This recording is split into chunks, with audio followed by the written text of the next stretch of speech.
The Man Who Could Work Miracles, a short story by H.G. Wells. A pantoum in prose. It is doubtful whether the gift was innate. For my own part, I think it came to him suddenly. Indeed, until he was 30, he was a skeptic and did not believe in miraculous powers. And here, since it is the most convenient place, I must mention that he was a little man and had eyes of a hot brown, very erect red hair, a moustache with ends that he twisted up, and freckles. His name was George McWhirter Fotheringay, not the sort of name by any means to lead to any expectation of miracles, and he was clerk at Gomshott's. He was greatly addicted to assertive argument.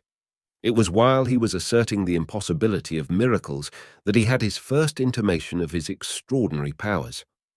This particular argument was being held in the bar of the Long Dragon, and Toddy Beamish was conducting the opposition by a monotonous but effective, so you say, that drove Mr. Fotheringay to the very limit of his patience. There were present, besides these two, a very dusty cyclist, Landlord Cox, and Miss Maybridge, the perfectly respectable and rather portly barmaid of the Dragon. Miss Maybridge was standing with her back to Mr. Fotheringay, washing glasses. The others were watching him, more or less amused by the present ineffectiveness of the assertive method. Goaded by the Torres Vedras tactics of Mr. Beamish, Mr. Fotheringay determined to make an unusual rhetorical effort. "Looky here, Mr. Beamish," said Mr. Fotheringay. "Let us clearly understand what a miracle is. It's something contrariwise to the course of nature done by power of will, something what couldn't happen without being specially willed." "So you say," said Mr. Beamish, repulsing him. Mr. Fotheringay appealed to the cyclist, who had hitherto been a silent auditor, and received his assent, given with a hesitating cough and a glance at Mr. Beamish. The landlord would express no opinion, and Mr. Fotheringay, returning to Mr. Beamish, received the unexpected concession of a qualified assent to his definition of a miracle. "For instance," said Mr. Fotheringay, greatly encouraged, "here would be a miracle. That lamp, in the natural course of nature, couldn't burn like that upsy down, could it, Beamish?" "You say it couldn't," said Beamish. "And you," said Fotheringay, "you don't mean to say, eh?" "No," said Beamish reluctantly. "No, it couldn't." "Very well," said Mr. Fotheringay. "Then here comes someone, as it might be me, along here, and stands as it might be here, and says to that lamp as I might do, collecting all my will, turn upsy down without breaking, and go on burning steady, and hello!" It was enough to make anyone say, hello. The impossible, the incredible, was visible to them all. The lamp hung inverted in the air, burning quietly with its flame pointing down. It was as solid, as indisputable as ever a lamp was, the prosaic common lamp of the Long Dragon bar. Mr. Fotheringay stood with an extended forefinger and the knitted brows of one anticipating a catastrophic smash. The cyclist, who was sitting next the lamp, ducked and jumped across the bar. Everybody jumped, more or less. Miss Maybridge turned and screamed. For nearly 3 seconds the lamp remained still. A faint cry of mental distress came from Mr. Fotheringay. "I can't keep it up," he said, "any longer." He staggered back, and the inverted lamp suddenly flared, fell against the corner of the bar, bounced aside, smashed upon the floor, and went out. It was lucky it had a metal receiver, or the whole place would have been in a blaze. Mr. Cox was the first to speak, and his remark, shorn of needless excrescences, was to the effect that Fotheringay was a fool. Fotheringay was beyond disputing even so fundamental a proposition as that. He was astonished beyond measure at the thing that had occurred. The subsequent conversation threw absolutely no light on the matter so far as Fotheringay was concerned. The general opinion not only followed Mr. Cox very closely, but very vehemently. Everyone accused Fotheringay of a silly trick and presented him to himself as a foolish destroyer of comfort and security. His mind was in a tornado of perplexity. He was himself inclined to agree with them, and he made a remarkably ineffectual opposition to the proposal of his departure. He went home flushed and heated, coat collar crumpled, eyes smarting and ears red. He watched each of the 10 street lamps nervously as he passed it. It was only when he found himself alone in his little bedroom in Church Row that he was able to grapple seriously with his memories of the occurrence and ask, what on earth happened? He had removed his coat and boots and was sitting on the bed with his hands in his pockets, repeating the text of his defense for the 17th time. I didn't want the confounded thing to upset, when it occurred to him that at the precise moment he had said the commanding words he had inadvertently willed the thing he said, and that when he had seen the lamp in the air, he had felt that it depended on him to maintain it there without being clear how this was to be done. He had not a particularly complex mind, or he might have stuck for a time at that inadvertently willed, embracing, as it does, the abstrusest problems of voluntary action. But as it was, the idea came to him with a quite acceptable haziness, and from that, following, as I must admit, no clear logical path, he came to the test of experiment.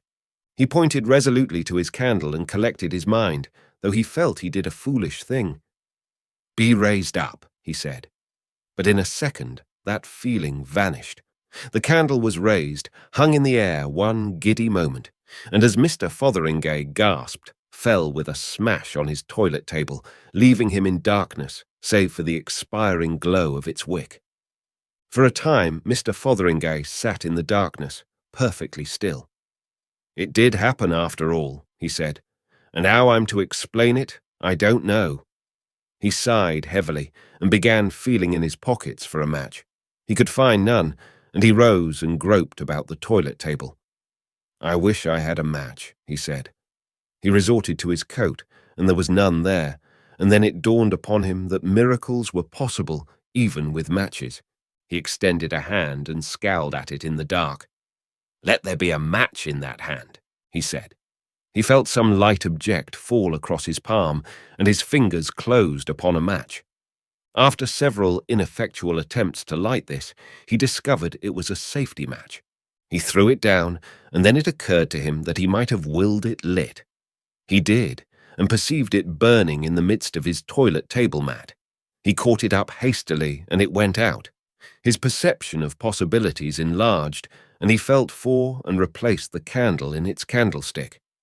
"Here, you be lit," said Mr. Fotheringay, and forthwith the candle was flaring, and he saw a little black hole in the toilet cover with a wisp of smoke rising from it.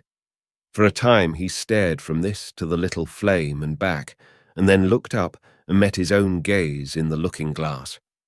By this help he communed with himself in silence for a time. "How about miracles now?" said Mr. Fotheringay at last, addressing his reflection. The subsequent meditations of Mr. Fotheringay were of a severe but confused description. So far, he could see it was a case of pure willing with him. The nature of his experiences so far disinclined him for any further experiments, at least until he had reconsidered them. But he lifted a sheet of paper and turned a glass of water pink and then green, and he created a snail, which he miraculously annihilated, and got himself a miraculous new toothbrush. Somewhere in the small hours he had reached the fact that his willpower must be of a particularly rare and pungent quality, a fact of which he had certainly had inklings before, but no certain assurance. The scare and perplexity of his first discovery was now qualified by pride in this evidence of singularity and by vague intimations of advantage. He became aware that the church clock was striking one, and as it did not occur to him that his daily duties at Gomshott's might be miraculously dispensed with, he resumed undressing in order to get to bed without further delay. As he struggled to get his shirt over his head, he was struck with a brilliant idea. "Let me be in bed," he said, and found himself so. Undressed, he stipulated, and finding the sheets cold, added hastily, "And in my nightshirt? No, in a nice, soft, woolen nightshirt." "Ah!" he said with immense enjoyment. "And now let me be comfortably asleep." He awoke at his usual hour and was pensive all through breakfast time, wondering whether his overnight experience might not be a particularly vivid dream. At length his mind turned again to cautious experiments. For instance, he had 3 eggs for breakfast. 2 his landlady had supplied, good, but shoppy, and 1 was a delicious fresh goose egg, laid, cooked, and served by his extraordinary will. He hurried off to Gomshott's in a state of profound but carefully concealed excitement, and only remembered the shell of the 3rd egg when his landlady spoke of it that night. All day he could do no work because of this astonishingly new self-knowledge, but this caused him no inconvenience, because he made up for it miraculously in his last 10 minutes. As the day wore on, his state of mind passed from wonder to elation, albeit the circumstances of his dismissal from the Long Dragon were still disagreeable to recall, and a garbled account of the matter that had reached his colleagues led to some badinage.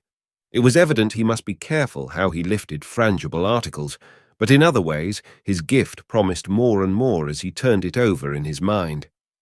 He intended, among other things, to increase his personal property by unostentatious acts of creation. He called into existence a pair of very splendid diamond studs and hastily annihilated them again as young Gomshott came across the counting-house to his desk. He was afraid young Gomshott might wonder how he had come by them. He saw quite clearly the gift required caution and watchfulness in its exercise, but so far as he could judge, the difficulties attending its mastery would be no greater than those he had already faced in the study of cycling. It was that analogy, perhaps, quite as much as the feeling that he would be unwelcome in the Long Dragon, that drove him out after supper into the lane beyond the gasworks to rehearse a few miracles in private. There was possibly a certain want of originality in his attempts, for apart from his willpower, Mr. Fotheringay was not a very exceptional man. The miracle of Moses's rod came to his mind, but the night was dark and unfavourable to the proper control of large, miraculous snakes. Then he recollected the story of Tannhäuser that he had read on the back of the Philharmonic programme. That seemed to him singularly attractive and harmless. He stuck his walking stick, a very nice Poona Penang lawyer, into the turf that edged the footpath, and commanded the dry wood to blossom. The air was immediately full of the scent of roses, and by means of a match he saw for himself that this beautiful miracle was indeed accomplished. His satisfaction was ended by advancing footsteps. Afraid of a premature discovery of his powers, he addressed the blossoming stick hastily. "Go back." What he meant was, "change back," but of course he was confused.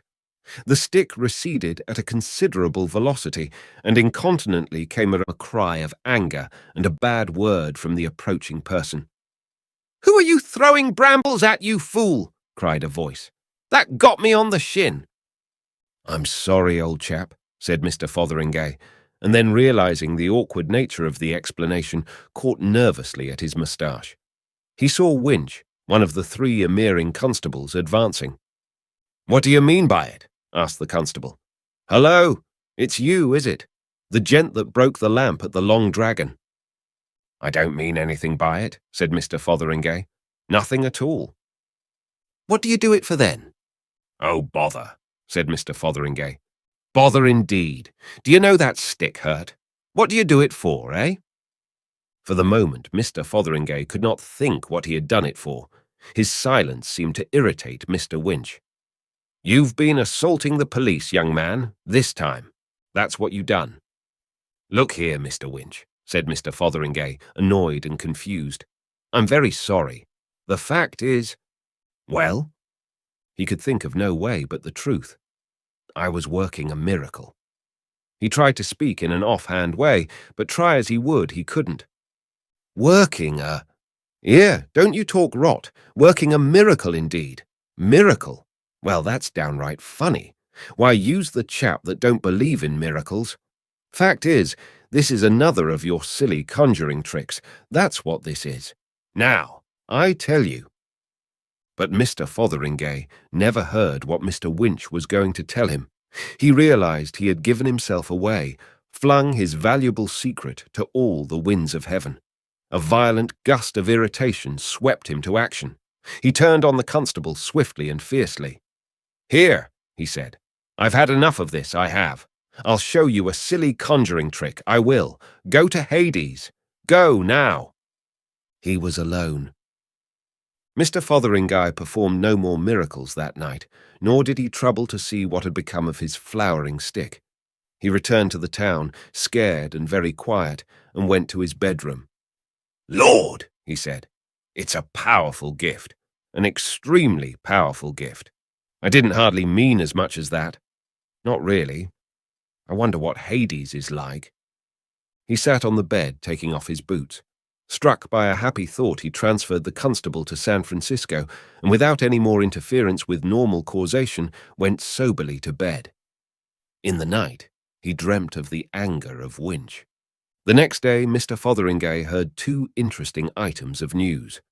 Someone had planted a most beautiful climbing rose against the elder Mr. Gomshot's private house in the Lullaborough Road, and the river as far as Rawlings Mill was to be dragged for Constable Winch. Mr. Fotheringay was abstracted and thoughtful all that day, and performed no miracles except certain provisions for Winch, and the miracle of completing his day's work with punctual perfection in spite of all the bee-swarm of thoughts that hummed through his mind. And the extraordinary abstraction and meekness of his manner was remarked by several people and made a matter for jesting. For the most part, he was thinking of Winch. On Sunday evening he went to chapel, and oddly enough, Mr. Maydig, who took a certain interest in occult matters, preached about things that are not lawful. Mr. Fotheringay was not a regular chapel-goer, but the system of assertive skepticism, to which I have already alluded, was now very much shaken. The tenor of the sermon threw an entirely new light on these novel gifts, and he suddenly decided to consult Mr. Maydig immediately after the service. So soon as that was determined, he found himself wondering why he had not done so before. Mr. Maydig, a lean, excitable man with quite remarkably long wrists and neck, was gratified at a request for a private conversation from a young man whose carelessness in religious matters was a subject for general remark in the town. After a few necessary delays, he conducted him to the study of the manse, which was contiguous to the chapel, seated him comfortably, and standing in front of a cheerful fire, his legs through a Rhodian arch of shadow on the opposite wall, requested Mr. Fotheringay to state his business. At first, Mr. Fotheringay was a little abashed, and found some difficulty in opening the matter. "You will scarcely believe me, Mr. Maydig. I'm afraid," and so forth for some time. He tried a question at last, and asked Mr. Maydig his opinion of miracles. Mr. Maydig was still saying "well" in an extremely judicial tone, when Mr. Fotheringay interrupted again. "You don't believe, I suppose, that some common sort of person, like myself, for instance, as it might be sitting here now, might have some sort of twist inside him that made him able to do things by his will?" "It's possible," said Mr. Maydig. "Something of the sort, perhaps, is possible. If I might make free with something here, I think I might show you by a sort of experiment," said Mr. Fotheringay. "Now, take that tobacco jar on the table, for instance. What I want to know is whether what I'm going to do with it is a miracle or not. Just half a minute, Mr. Maydig, please." He knitted his brows, pointed to the tobacco jar, and said, "Be a bowl of violets." The tobacco jar did as it was ordered. Mr. Maydig started violently at the change, and stood looking from the thaumaturgist to the bowl of flowers. He said nothing. Presently, he ventured to lean over the table and smell the violets. They were fresh-picked and very fine ones. Then he stared at Mr. Fotheringay again. "How did you do that?" he asked. Mr. Fotheringay pulled his moustache. "Just told it. And there you are. Is that a miracle, or is it black art, or what is it? And what do you think's the matter with me? That's what I want to ask." "It's a most extraordinary occurrence. And this day last week, I knew no more that I could do things like that than you did. It came quite sudden. It's something odd about my will, I suppose, and that's as far as I can see." "Is that the only thing? Could you do other things besides that?" "Lord, yes," said Mr. Fotheringay. "Just anything." He thought, and suddenly recalled a conjuring entertainment he had seen. "Here," he pointed. "Change into a bowl of fish. No, not that. Change into a glass bowl full of water with goldfish swimming in it. That's better. You see that, Mr. Maydig? It's astonishing. It's incredible. You are either a most extraordinary, but no. I could change it into anything, said Mr. Fotheringay. Just anything. Here, be a pigeon, will you? In another moment, a blue pigeon was fluttering round the room and making Mr. Maydig duck every time it came near him. Stop there, will you? Said Mr. Fotheringay, and the pigeon hung motionless in the air. I could change it back to a bowl of flowers, he said, and after replacing the pigeon on the table, worked that miracle. I expect you will want your pipe in a bit, he said, and restored the tobacco jar. Mr. Maydig had followed all these later changes in a sort of ejaculatory silence. He stared at Mr. Fotheringay, and in a very gingerly manner picked up the tobacco jar, examined it, replaced it on the table. Well, was the only expression of his feelings. Now, after that, it's easier to explain what I came about, said Mr. Fotheringay, and proceeded to a lengthy and involved narrative of his strange experiences, beginning with the affair of the lamp in the Long Dragon and complicated by persistent allusions to Winch. As he went on, the transient pride Mr. Maydig's consternation had caused passed away. He became the very ordinary Mr. Fotheringay of everyday intercourse again.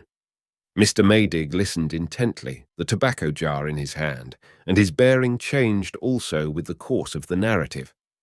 Presently, while Mr. Fotheringay was dealing with the miracle of the third egg, the minister interrupted with a fluttering extended hand. It is possible, he said. It is credible.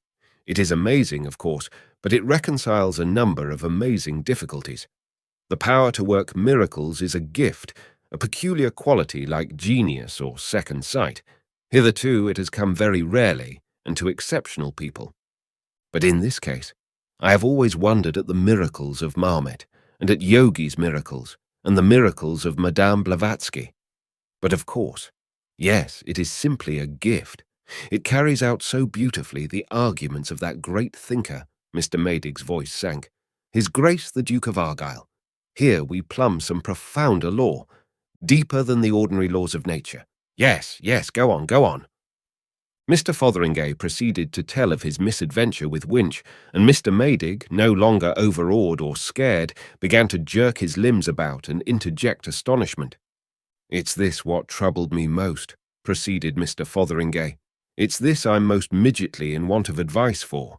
Of course he's at San Francisco, wherever San Francisco may be. But of course it's awkward for both of us, as you'll see, Mr. Maydig. I don't see how he can understand what has happened, and I dare say he's scared and exasperated something tremendous and trying to get at me. I dare say he keeps on starting off to come here. I send him back by a miracle every few hours when I think of it. And of course, that's a thing he won't be able to understand, and it's bound to annoy him. And of course, if he takes a ticket every time it will cost him a lot of money. I done the best I could for him, but of course it's difficult for him to put himself in my place. I thought afterwards that his clothes might have got scorched, if Hades is all it's supposed to be, before I shifted him. In that case, I suppose they'd have locked him up in San Francisco. Of course I willed him a new suit of clothes on him directly I thought of it. But, you see, I'm already in a deuce of a tangle. Mr. Maydig looked serious. I see you are in a tangle. Yes, it's a difficult position. How you are to end it. He became diffuse and inconclusive. However, we'll leave Winch for a little and discuss the larger question.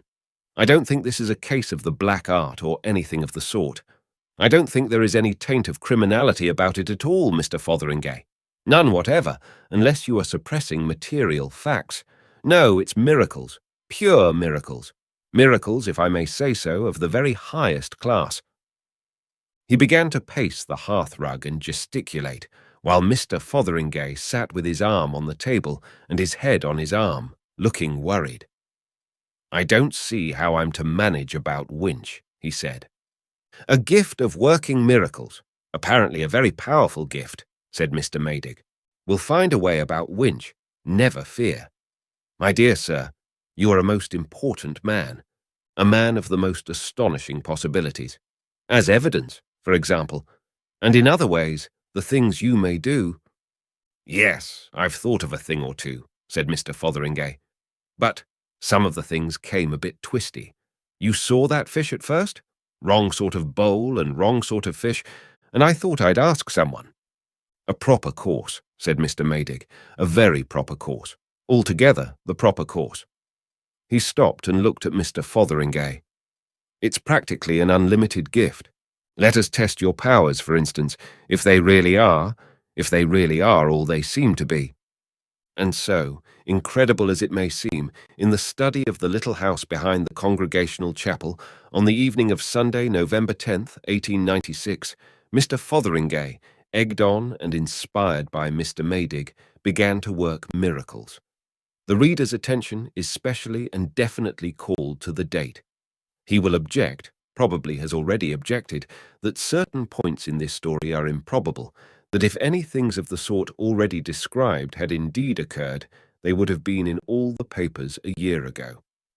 The details immediately following he will find particularly hard to accept, because among other things, they involve the conclusion that he or she, the reader in question, must have been killed in a violent and unprecedented manner more than a year ago.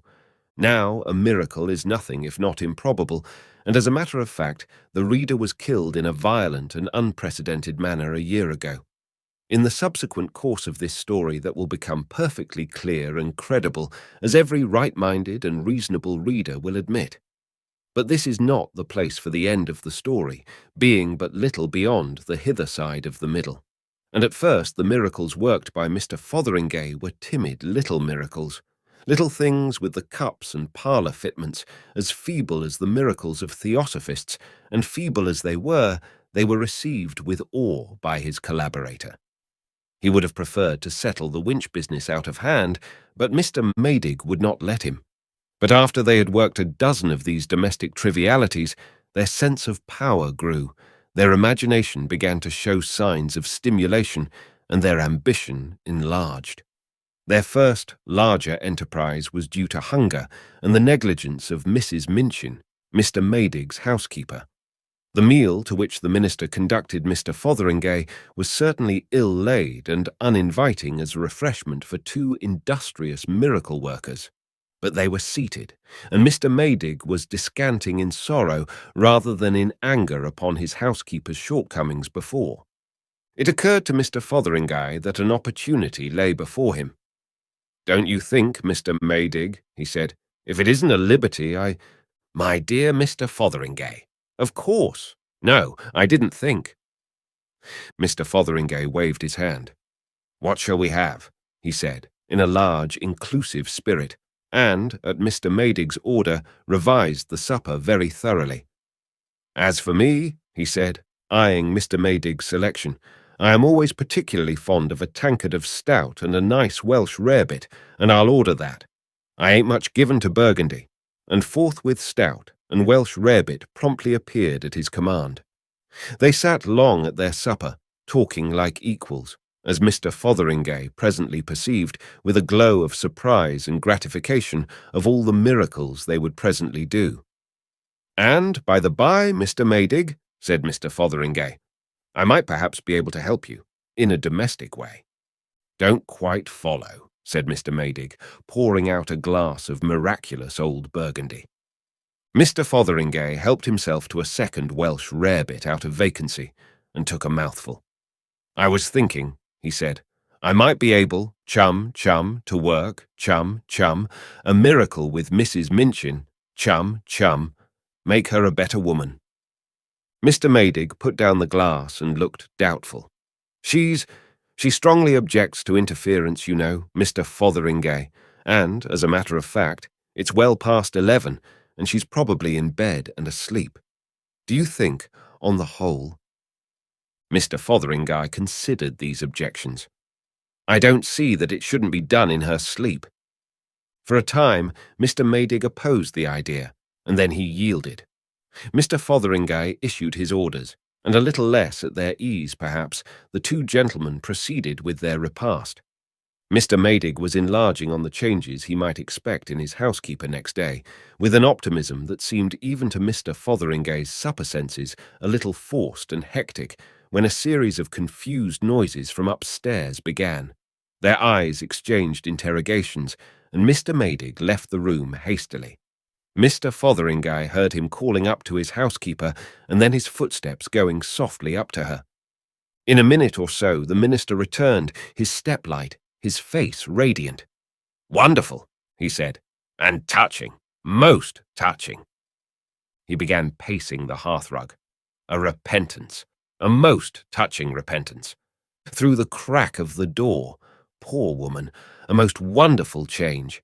She had got up. She must have got up at once. She had got up out of her sleep to smash a private bottle of brandy in her box, and to confess it too. But this gives us, it opens, a most amazing vista of possibilities. If we can work this miraculous change in her. "The thing's unlimited, seemingly," said Mr. Fotheringay. "And about Mr. Winch, altogether unlimited." And from the hearthrug Mr. Maydig, waving the Winch difficulty aside, unfolded a series of wonderful proposals he invented as he went along. Now, what those proposals were does not concern the essentials of this story. Suffice it that they were designed in a spirit of infinite benevolence, the sort of benevolence that used to be called postprandial. Suffice it, too, that the problem of Winch remained unsolved. Nor is it necessary to describe how far that series got to its fulfillment. There were astonishing changes. The small hours found Mr. Maydig and Mr. Fotheringay careering across the chilly market square under the still moon in a sort of ecstasy of thaumaturgy. Mr. Maydig all flap and gesture, Mr. Fotheringay short and bristling and no longer abashed at his greatness. They had reformed every drunkard in the parliamentary division, changed all the beer and alcohol to water. Mr. Maydig had overruled Mr. Fotheringay on this point. They had, further, greatly improved the railway communication of the place, drained Flinders Swamp, improved the soil of One Tree Hill, and cured the Vicar's wart. And they were going to see what could be done with the injured pier at South Bridge. "The place," gasped Mr. Maydig, "won't be the same place tomorrow. How surprised and thankful everyone will be." And just at that moment the church clock struck 3. "I say," said Mr. Fotheringay, "that's 3 o'clock. I must be getting back. I've got to be at business by 8. And besides, Mrs. Wimms—" "We're only beginning," said Mr. Maydig, full of the sweetness of unlimited power. "We're only beginning. Think of all the good we're doing. When people wake—" "But," said Mr. Fotheringay. Mr. Maydig gripped his arm suddenly. His eyes were bright and wild. "My dear chap," he said, "there's no hurry. Look." He pointed to the moon at the zenith. "Joshua!" "Joshua," said Mr. Fotheringay. "Joshua," said Mr. Maydig. "Why not? Stop it." Mr. Fotheringay looked at the moon. "That's a bit tall," he said after a pause. "Why not?" said Mr. Maydig. "Of course it doesn't stop. You stop the rotation of the earth, you know. Time stops. It isn't as if we were doing harm." Said Mr. Fotheringay. "Well," he sighed, "I'll try. Here." He buttoned up his jacket and addressed himself to the habitable globe with as good an assumption of confidence as lay in his power. "Just stop rotating, will you?" said Mr. Fotheringay. Incontinently, he was flying head over heels through the air at the rate of dozens of miles a minute.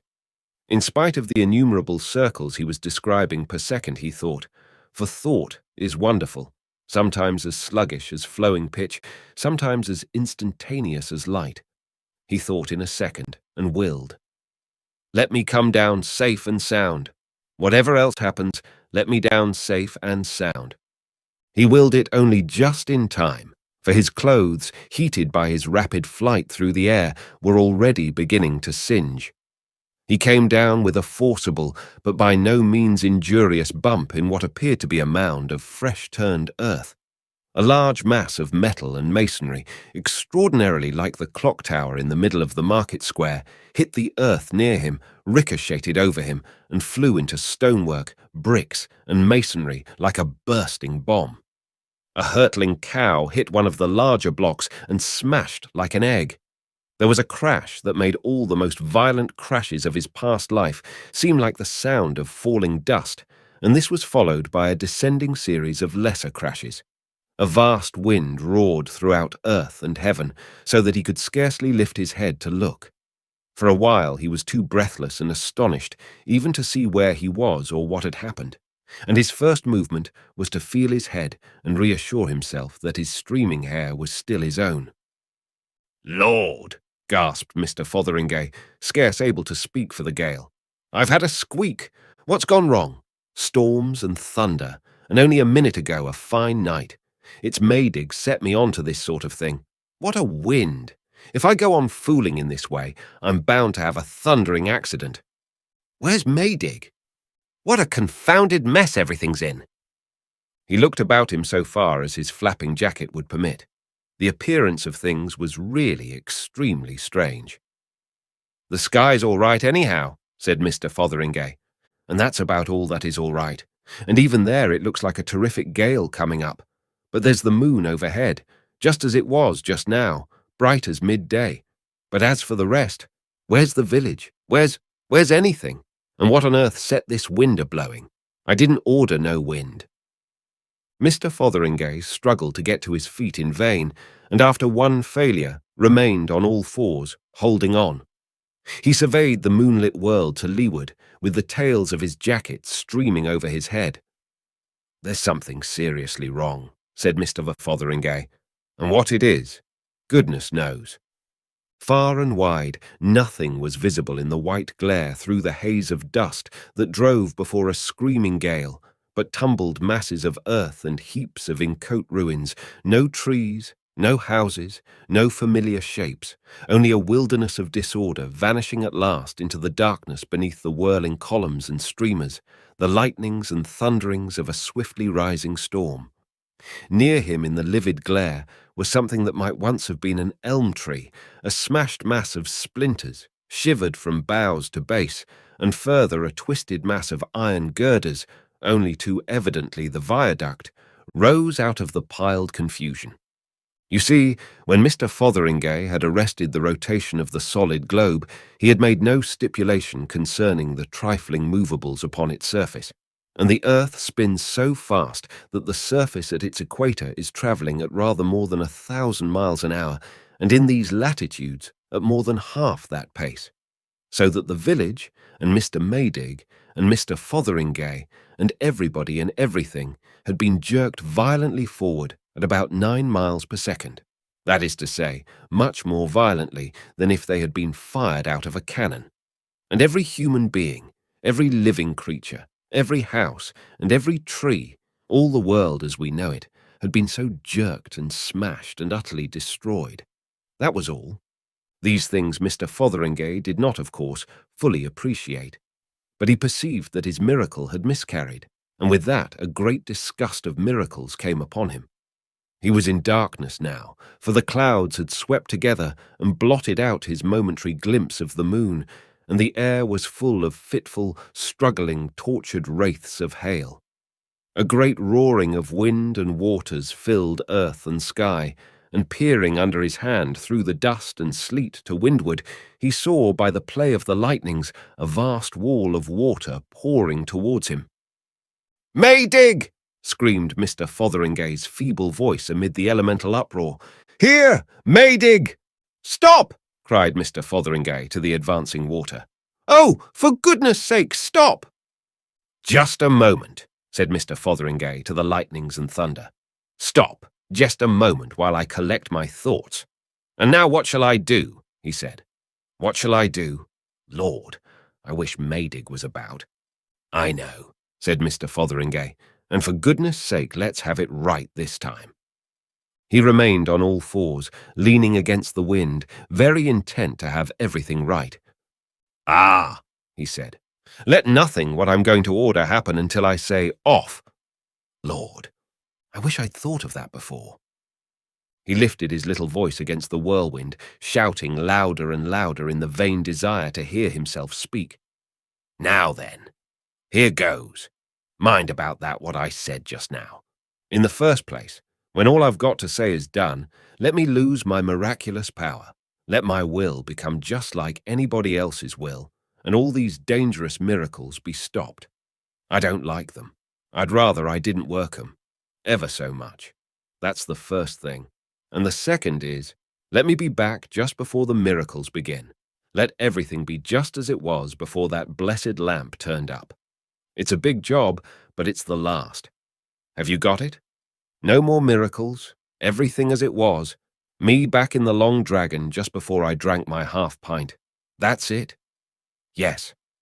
He dug his fingers into the mould, closed his eyes, and said, "Off."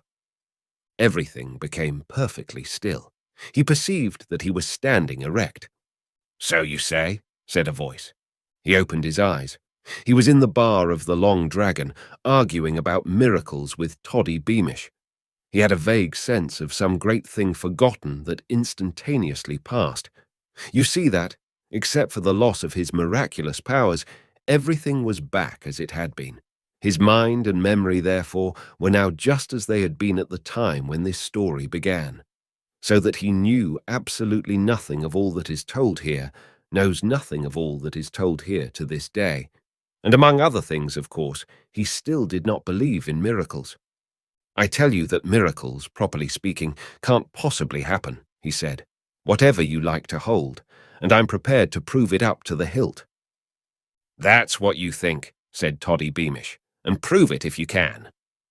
"Look'ee here, Mr. Beamish," said Mr. Fotheringay. "Let us clearly understand what a miracle is. It's something contrariwise to the course of nature done by power of will." The end.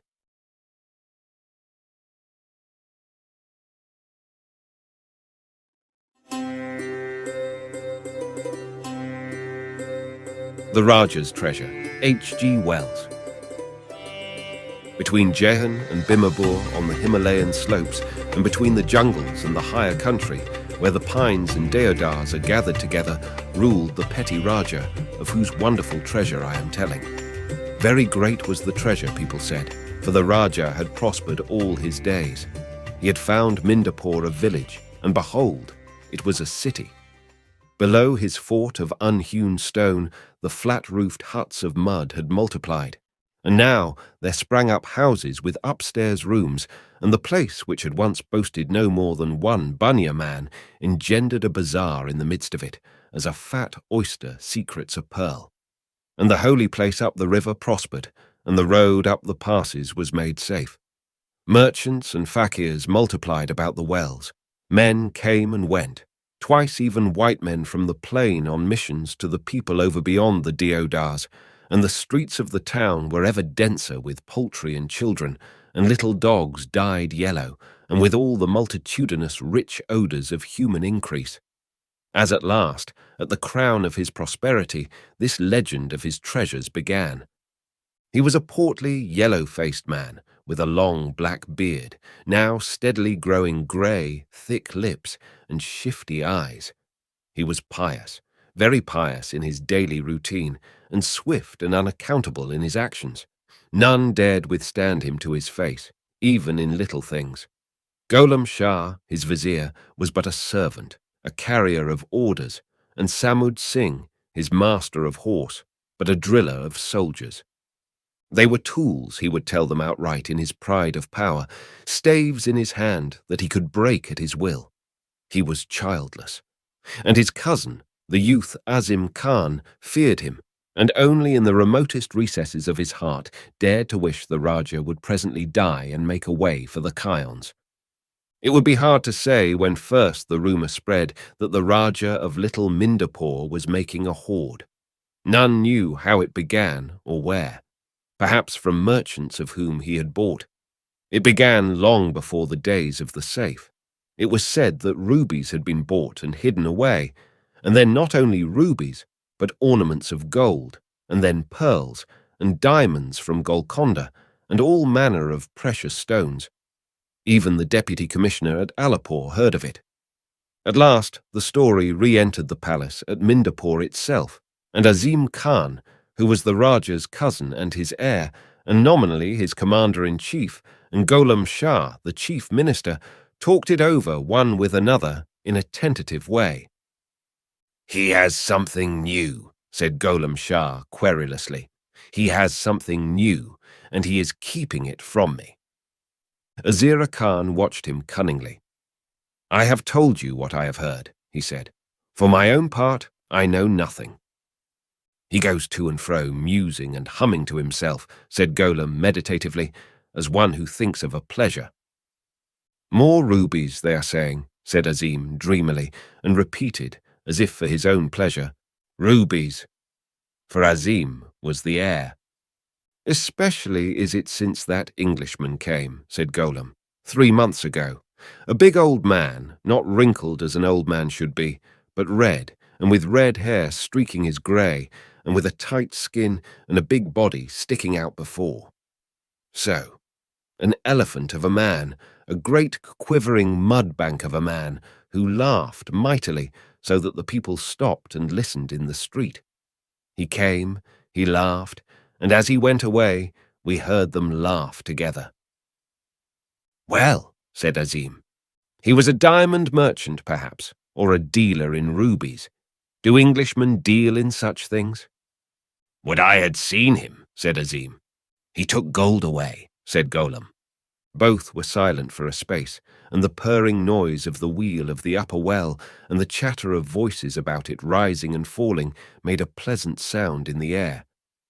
"Since the Englishman went," said Gholam, "he has been different. He hides something from me, something in his robe. Rubies. What else can it be?" "He has not buried it," said Azim. "He will. Then he will want to dig it up again and look at it," said Gholam, for he was a man of experience. "I go softly. Sometimes almost I come upon him. Then he starts." "He grows old and nervous," said Azim, and there was a pause. "Before the English came," said Gholam, looking at the rings upon his fingers as he recurred to his constant preoccupation, "there were no Rajas nervous and old. That, I say, was even before the coming of the safe. It came in a packing case. Such a case it was as had never been seen before on all the slopes of the Himalayan mountains. It was an elephant's burden even on the plain. It was days drawing nearer and nearer. At Alipore, crowds went to see it pass upon the railway. Afterwards, elephants and then a great multitude of men dragged it up the hills. And this great case being opened in the Hall of Audience revealed within itself a monstrous iron box, like no other box that had ever come to the city. It had been made, so the story went, by necromancers in England, expressly to the order of the Raja, that he might keep his treasure therein and sleep in peace. It was so hard that the hardest files powdered upon its corners, and so strong that cannon fired point blank at it would have produced no effect upon it. And it locked with a magic lock. There was a word, and none knew the word but the Raja. With that word, and a little key that hung about his neck, one could open the lock, but without it, none could do so. The Raja caused this safe to be built into the wall of his palace in a little room beyond the Hall of Audience. He superintended the building up of it with jealous eyes, and thereafter he would go thither day by day, once at least every day, coming back with brighter eyes. "He goes to count his treasure," said Gholam Shah, standing beside the empty days. And in those days it was that the Raja began to change. He who had been cunning and subtle became choleric and outspoken. His judgment grew harsh, and a taint that seemed to all about him to be assuredly the taint of avarice crept into his acts. Moreover, which inclined Gholam Shah to hopefulness, he seemed to take a dislike to Azim Khan. Once, indeed, he made a kind of speech in the Hall of Audience. Therein he declared many times over in a peculiarly husky voice, husky yet full of conviction, that Azim Khan was not worth a half anna, not worth a half anna to any human soul. In these latter days of the Raja's decline, moreover, when merchants came, he would go aside with them secretly into the little room and speak low, so that those in the hall of audience, howsoever they strained their ears, could hear nothing of his speech. These things Gholam Shah and Azim Khan and Samud Singh, who had joined their councils, treasured in their hearts. "It is true about the treasure," said Azim. "They talked of it round the well of the travellers.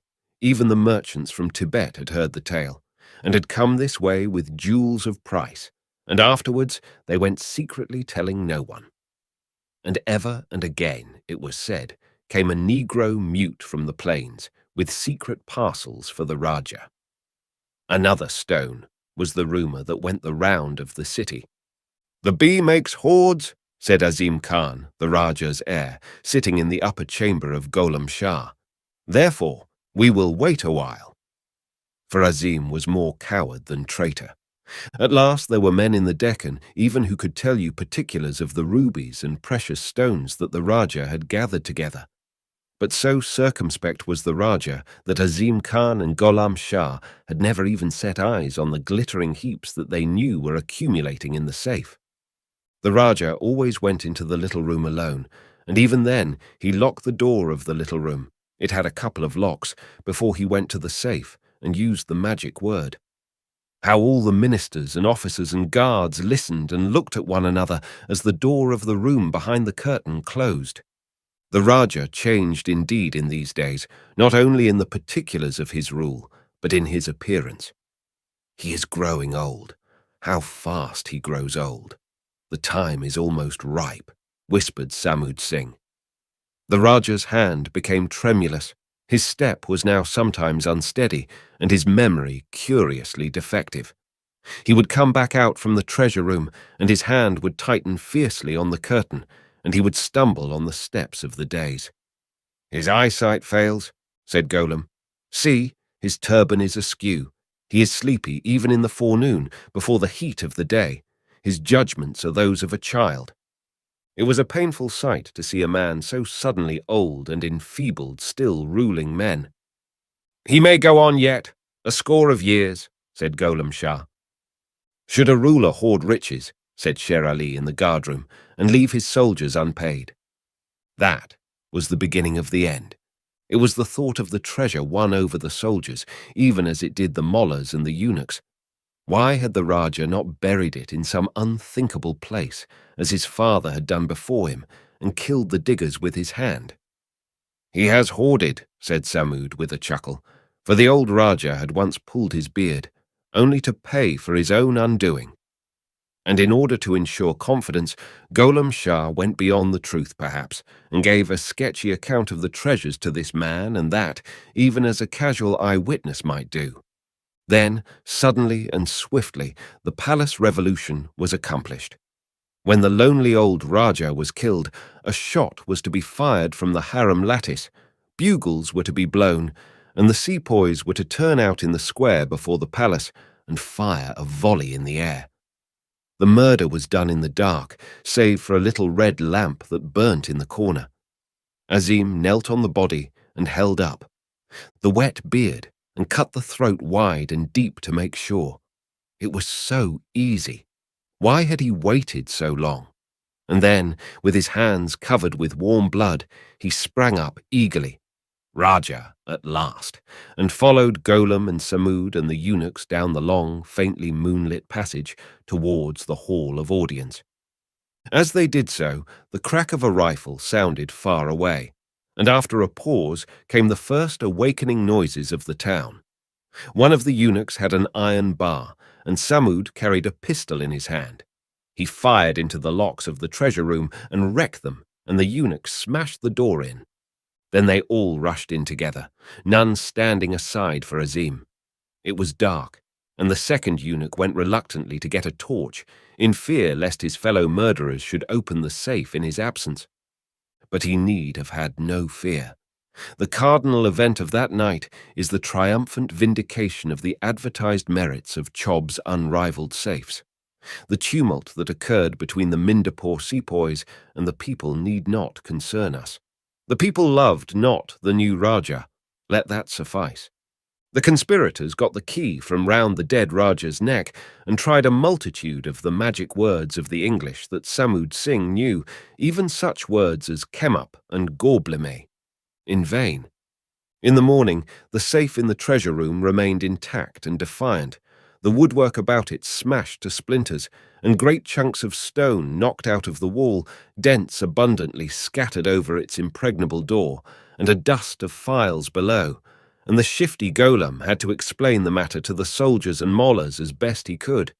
This was an extremely difficult thing to do, because in no kind of business is prompt cash so necessary as in the revolutionary line. The state of affairs for the next few days in Mindapore was exceedingly strained. One fact stands out prominently, that Azim Khan was hopelessly feeble. The soldiers would not at first believe in the exemplary integrity of the safe, and a deputation insisted in the most occidental manner in verifying the new Raja's statements. Moreover, the populace clamoured, and then by a naked man running came the alarming intelligence that the new deputy commissioner at Alipore was coming headlong, and with soldiers to verify the account of the revolution Golem Shah and Samud Singh had sent him in the name of Azim. The new deputy commissioner was a raw young man, partly obscured by a pith helmet and chock full of zeal and the desire for distinction, and he had heard of the treasure. He was going, he said, to sift the matter thoroughly.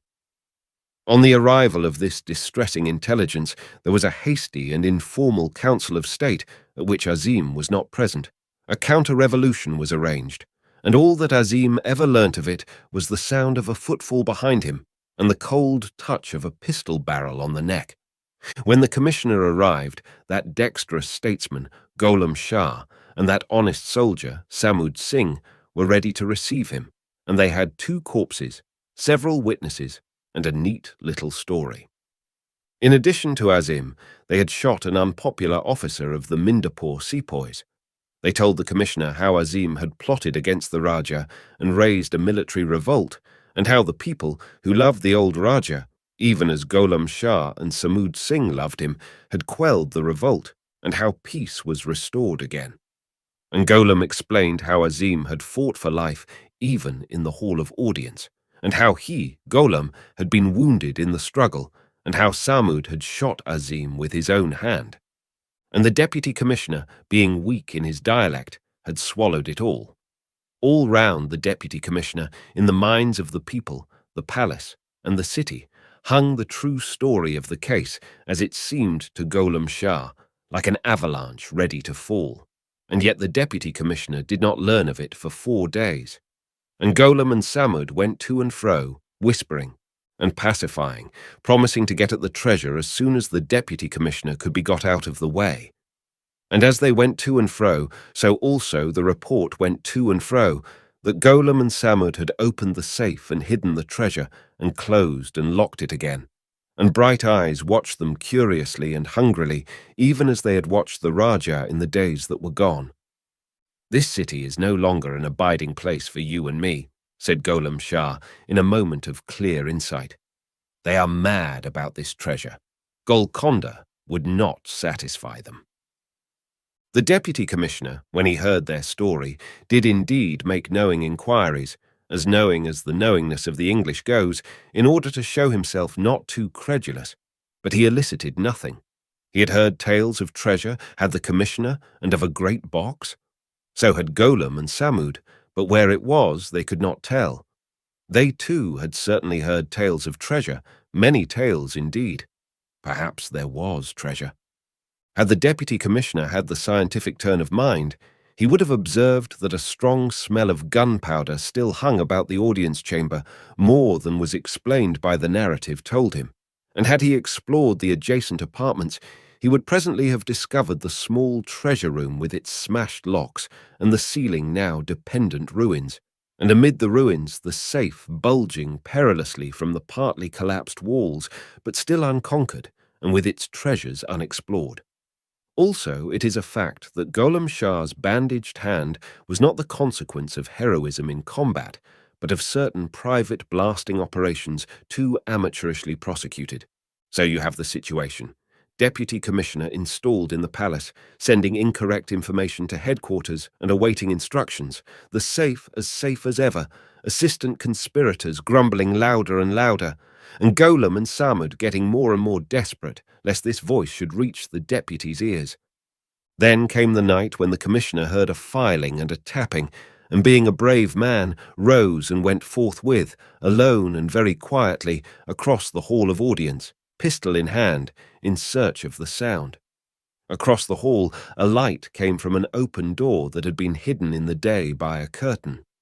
Stopping silently in the darkness of the outer apartment, he looked into the treasure room, and there stood Golem, with his arm in a sling, holding a lantern, while Samud fumbled with pieces of wire and some little keys. They were without boots, but otherwise they were dressed ready for a journey. The deputy commissioner was, for a government official, an exceedingly quick-witted man. He slipped back in the darkness again, and within 5 minutes, Golem and Samud, still fumbling, heard footsteps hurrying across the hall of audience and saw a flicker of light. Out went their lantern, with a groan because of a bandaged arm, but it was too late. In another moment, Lieutenant Earl, in pyjamas and boots, but with a brace of revolvers and a couple of rifles behind him, stood in the doorway of the treasure room, and Golem and Samud were caught. Samud clicked his pistol and then threw it down, for it was 3-1, Golem being not only a bandaged man, but fundamentally a man of peace. When the intelligence of this treachery filtered from the palace into the town, there was an outbreak of popular feeling, and a dozen officious persons set out to tell the deputy commissioner the true connection between Golem, Samud, and the death of the Raja. The first to penetrate to the deputy commissioner's presence was an angry fakir from the colony that dwelt about the holy place, and after a patient hearing, the deputy commissioner extracted the thread of the narrative from the fabric of curses in which the holy man presented it. "This is most singular," said the deputy commissioner to the lieutenant, standing in the treasure room, which looked as though the palace had been bombarded, and regarding the battered but still inviolable safe. "Here we seem to have the key of the whole position." "Key," said the lieutenant. "It's the key they haven't got." "Curious mingling of the new and the old," said the deputy commissioner. "Patent safe, and a hoard." "Send to Alipore and wire Chobs, I suppose," said the lieutenant. The deputy commissioner signified that was his intention, and they set guards before and behind and all about the treasure room until the proper instructions about the lock should come. So it was that the Pax Britannica solemnly took possession of the Raja's hoard, and men in Simla heard the news and envied that deputy commissioner his adventure with all their hearts. For his promptitude and decision was a matter of praise, and they said that Mindapore would certainly be annexed and added to the district over which he ruled. Only a fat old man named MacTurk, living in Alipore, a big man with a noisy, quivering laugh and a secret trade with certain native potentates, did not hear the news, accepting only the news of the murder of the Raja and the departure of the deputy commissioner for several days. He heard nothing of the disposition of the treasure, an unfortunate thing, since, among other things, he had sold the Raja his safe, and may even have known the word by which the lock was opened. The deputy commissioner had theatrical tastes. These he gratified under the excuse that display was above all things necessary in dealing with Orientals. He imprisoned his 4 malefactors theatrically, and when the instructions came from Chobs, he had the safe lugged into the hall of audience in order to open it with more effect. The commissioner sat on the dais, while the engineer worked at the safe on the crimson steps. In the central space was stretched a large white cloth.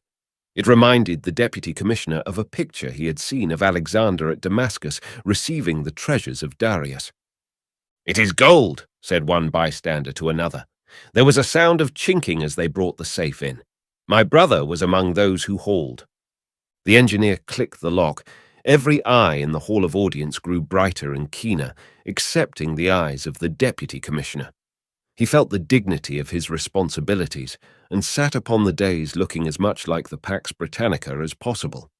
"Holy smoke!" said the engineer, and slammed the safe again. A murmur of exclamations ran round the hall. Everyone was asking everyone else what they had seen. "An asp," said someone. The Deputy Commissioner lost his imperturbability. "What is it?" he said, springing to his feet. The engineer leant across the safe and whispered 2 words, something indistinct and with a blasphemous adjective in front. "What?" said the Deputy Commissioner sharply. "Glass," said the engineer in a bitter whisper. "Broken bottles, undreads." "Let me see," said the Deputy Commissioner, losing all his dignity. "Scotch, if I'm not mistaken," said the engineer, sniffing curiously. "Curse it," said the Deputy Commissioner, and looked up to meet a multitude of ironical eyes. The assembly is dismissed," said the Deputy Commissioner. "What a fool he must have looked," wheezed MacTurk, who did not like the Deputy Commissioner. "What a fool he must have looked." "Simple enough," said MacTurk, "when you know how it came about." "But how did it come about?" asked the station master. "Secret drinking," said MacTurk. "Bourbon whiskey. I taught him how to take it myself. But he didn't dare let on that he was doing it, poor old chap. Mandapore's one of the most fanatically Mahometan states in the hills, you see. And he always was a secretive kind of chap, and given to doing things by himself. So he got that safe to hide it in, and keep the bottles. Broke 'em up to pack, I suppose, when it got too full. Lord, I might have known. When people spoke of his treasure, I never thought of putting that and the safe and the bourbon together. But how plain it is. And what a sell for Parkinson. Pounded glass. The accumulation of years, Lord. I'd have given a couple of stone off my weight to see him open that safe.